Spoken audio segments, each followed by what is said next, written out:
do you think we are in a bear market right now? Number two, something I was interested in. There are a few different theories. You probably know the 4-year cycle theory. And there's also another theory about lengthening cycles.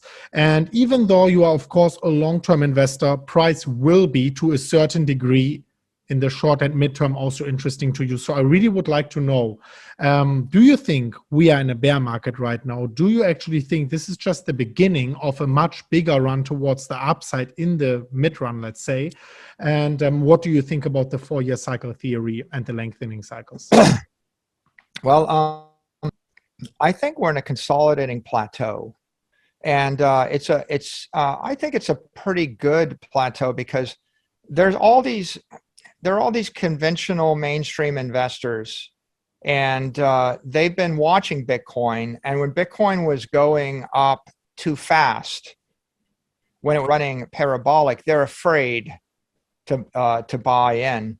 But right now, sitting in a plateau where they're a lot more likely to buy it, by the way, if the return looks to the NASDAQ, and if the return was 5x the NASDAQ.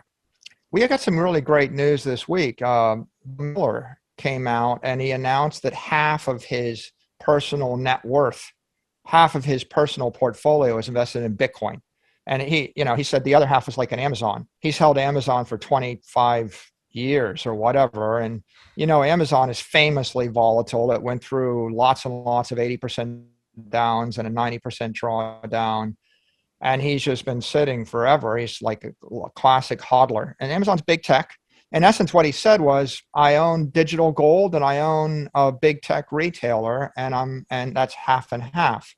Now, a year ago, he said, I have some, but he never said 50%. Yeah. Now you've got all the other mainstream investors that have some gold exposure, the Paul Tudor Jones and the Stanley Druckenmillers and the Ray Dalios and the fill in the blank, and they're all starting to wake up to this. And when they see Bill Miller, who's runs multiple billions of dollars and is a billionaire in his own right, saying this is the only thing I can find that can go up by a factor of 10 to 50, that also is a store of value asset, right? Then they start to pay attention. Now, if Bitcoin was trading at an all-time high and it was like on fire, they'd be afraid. But you kind of like the idea that Bitcoin is 40% off the all-time high and it's catching its breath, and you think maybe this is an entry point. And in fact, I've seen lots of high net worth individuals and family offices that they're just now starting to do an allocation to Bitcoin, like maybe we should allocate 5% or we should allocate 2.5%. February they would have been, or March or April or May, they'd be afraid. And now they're through a lot of the risk. The China crackdown de-risked the situation.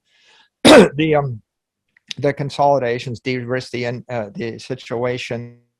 Every single publicly traded miner, every miner that comes public, de-risks the situation. All the political, the regulatory clarity is de-risking the situation. And so I don't think we're in a bear market. I think Bitcoin it's moving through this phase where it moved from 4,000 to 40,000 with volatility, and it's going to move from 4,000 to 500,000. I mean, the next plateau is the gold plateau, right? To basically digital gold replaces gold and flips gold, and that's like a $500,000 number, I think. And then after that, it's really just a property index or a monetary index, which should be 10x that. So, what I see is a move from where we are to 500,000 over 3, 4, 5 years, and then a move over the following 3 to 5 years. It could take 10 years, but a move in the next epic from the 500,000 to $5 million range, because ultimately people say, what is Bitcoin? Well, Bitcoin is the apex property of the human race. It's the only property you can truly own. So the question is, who wants it? Well, everybody in the world with weaker property. So what is weaker property? Well, how about like a second house in Africa? Like, how about land in the middle of Africa or Asia or South America? How about a building? And fill in the blank. Would you rather own a building in Venezuela or Argentina? How about a ranch in Colombia?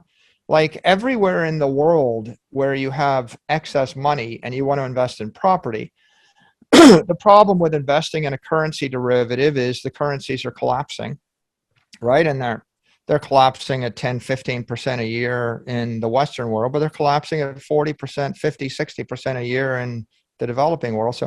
So bonds, they're weak property. Real estate is weak property because you've got a politician that can do, they're going to tax it and they can take it away from you, and you can't move it if you need to leave. And you can only rent it to people in the country.